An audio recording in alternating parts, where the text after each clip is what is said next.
আল্লাহ মরহুমা বেগম খালেদা জিয়া আল্লাহ রাব্বুল আলামিন দেশ নেত্রী আল্লাহ রাব্বুল আলামিন চিরবিদায় অন্ধকার কবর শহীদ আল্লাহ রাব্বুল আলামিন তার কবরকে জান্নাতুল ফিরদৌস দান করে দিন তার পরকালকে আল্লাহ রাব্বুল আলামিন বিনা হিসাবে তাকে আপনি জান্নাত দান করে দিন আল্লাহ রাব্বুল আলামিন তার সন্তানকে আল্লাহ রাব্বুল আলামিন নেক হায়াত দ্বারা সাথে করে দিন আল্লাহ রাব্বুল আলামিন তার সন্তানকে আপনি নেক হায়াত দ্বারা করে দিন ওয়াসহাবিহি আজমাইন বিরহমাতিকা ইয়া আরহামার রাহিমিন।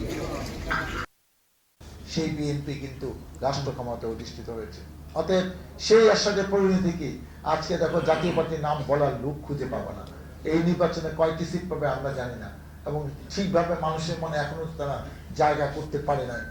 যেভাবে আসছে সেভাবে তারা চলে গেছে। হয়তো আমি বন্দী হব, মুক্ত হবে আমার নেত্রী, আমার মা দেশনেত্রী বেগম খালেদা জিয়া। হয়তো আমি বন্দী হব, মুক্ত হবে অবরুদ্ধ গণতন্ত্র, অবরুদ্ধ বাংলাদেশ।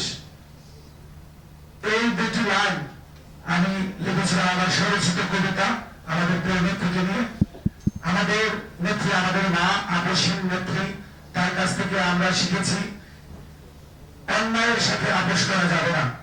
অন্যায়ের বিরুদ্ধে তিনি আপোষহীন ছিলেন, তিনি অন্যায়ের প্রতিবাদে কণ্ঠস্বর ছিলেন।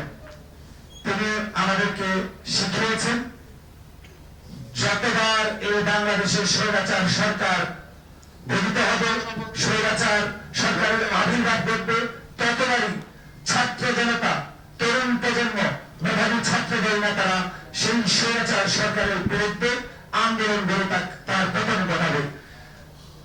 আমাদের নেত্রী ৩২১টি ছাত্র সংসদ সুসংগঠিত করেছিলেন, যার ধারাবাহিকতায় এই ছাত্র সংসদের ছাত্র নেতাদের উদ্যোগে স্বৈরাচার এরশাদের পতন ঘটেছিল। আমাদের নেত্রীর জন্য আপনারা সকলে মন থেকে দোয়া করবেন যেন মহান আল্লাহ রাব্বুল আলামিন তাকে জান্নাতুল ফিরদৌসে উচ্চ মাকাম দান করেন, আমিন। আপনারা জানেন যে আমরা এই সাভারবাসীকে বারবার জাতীয় সংসদ নির্বাচনে যখন বিএনপি অংশগ্রহণ করে তখন এই প্রিয় নেত্রী বেগম খালেদা জিয়া সাভারবাসীর জন্য ডাক্তার দেওয়ান মোহাম্মদ সালাউদ্দিন বাবু ভাইকে উপহার দেন, সাভারবাসীর হাতে তুলে দেন। সাভারবাসী বারবার তাদের মূল্যবান ভোট দিয়ে বাবু ভাইকে সংসদে পাঠিয়েছেন। বাবু ভাই সাভারের জন্য আইনের শাসন প্রতিষ্ঠা করেছেন। সাভারে কোন জুলুম, অন্যায়, অত্যাচারকে বাবু ভাই কখনো সমর্থন করেননি। বাবু ভাই রাজনীতি করেছেন মাটি ও মানুষের জন্য। তিনি রাজনৈতিক পরিবারের সন্তান। তার বাবা সাভারের মাটি ও মানুষের জন্য রাজনীতি করেছেন। তার আপন ছোট ভাই রাজনৈতিক ব্যক্তিত্ব।